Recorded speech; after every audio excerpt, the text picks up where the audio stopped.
Manappuram finance வந்து ஸ்டார்டிங்ல ஒரு 10% வந்து விழுந்துச்சு. அப்படியே ஒரு 7%, 8% வந்து விழுந்து, இப்ப 6%, 5%ல வந்து பார்த்தீங்கன்னா விழுந்து ட்ரேட் ஆயிட்டு இருக்கு. சோ ஏன் மணப்புரம் ஃபினான்ஸ் வந்து விழுந்துச்சு அப்படின்னு சொல்லி பார்க்கும்போது, இங்க பெயின் கேப்பிட்டல்ன்ற கம்பெனி வந்து இங்க மணப்புரம் ஃபினான்ஸ்ல இன்வெஸ்ட்மென்ட் பண்ண போறதா வந்து சொல்லியிருந்தாங்க. இது ஒரு 18% ஆஃப் த ஸ்டேக் வந்து வாங்க போறதா சொல்லியிருந்தாங்க. 4,400 கோடி ரூபாய்க்கு. அப்புறம் இங்க ஓப்பன் ஆஃபராவே ஒரு 26% ஸ்டேக் வந்து இருக்கு. சோ இது எல்லாமே இங்க கம்பைன் பண்ணி பார்த்தோம் அப்படின்னா, இங்க பெயின் கேப்பிட்டல் வந்து இங்க மேனேஜ்மென்ட் இன்ஃப்ளூயன்ஸ் பண்ற அளவுக்கு ஸ்டேக் பொசிஷன் வந்து ஏத்திருவாங்க. சோ அப்படி மேனேஜ்மென்ட் இன்ஃப்ளூயன்ஸ் பண்ற அளவுக்கு ஸ்டேக் பொசிஷன் ஏத்திட்டாங்க அப்படின்னா, அது ஆர்பிஐயோட நார்ம்ஸ் படி அது வந்து சரியில்ல அப்படின்ற மாரி அர்த்தம்.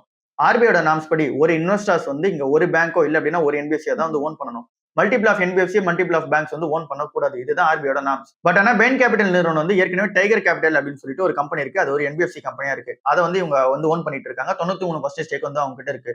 இங்க அதானி கேபிட்டல் வந்து இருந்துச்சுல, சோ அந்த ஒரு கம்பெனி தான் இந்த டைகர் கேபிட்டல் என்ற கம்பெனியா வந்து இருக்கு. சோ அது வந்து ரீபிராண்ட் பண்ணியிருக்காங்க. சோ அதுல ஏற்கனவே வந்து இவங்களோட பொசிஷன் வந்திருக்கு. அது ஒரு என்பிஎஃப்சியா தான் வந்திருக்கு. சோ அந்த கம்பெனில ஒரு பொசிஷன் வந்திருக்கு. இப்ப மணப்புரம் பினான்ஸ்லயே வந்து இங்க மேனேஜ்மென்ட் இன்ஃப்ளூயன்ஸ் பண்ற அளவுக்கு ஸ்டேக் வந்து ஏத்துற ஒரு பிளான்ல வந்து இருக்காங்க. சோ இந்த ஒரு ரீசனால ஆர்பிஐ வந்து பார்த்தா அப்ரூவல் வந்து குடுக்கல. இங்க செபியும் காம்படிஷன் கமிஷன் ஆஃப் இந்தியாவும் வந்து அப்ரூவல் குடுத்துட்டாங்க. பட் ஆனா ஆர்பிஐ தான் லாஸ்ட் அப்ரூவல் இங்க பேங்க்ஸ் அண்ட் என்பிஎஃப்சிஸ்க்கு. பட் ஆனா அவங்க வந்து தர மாட்டேங்கிறாங்க.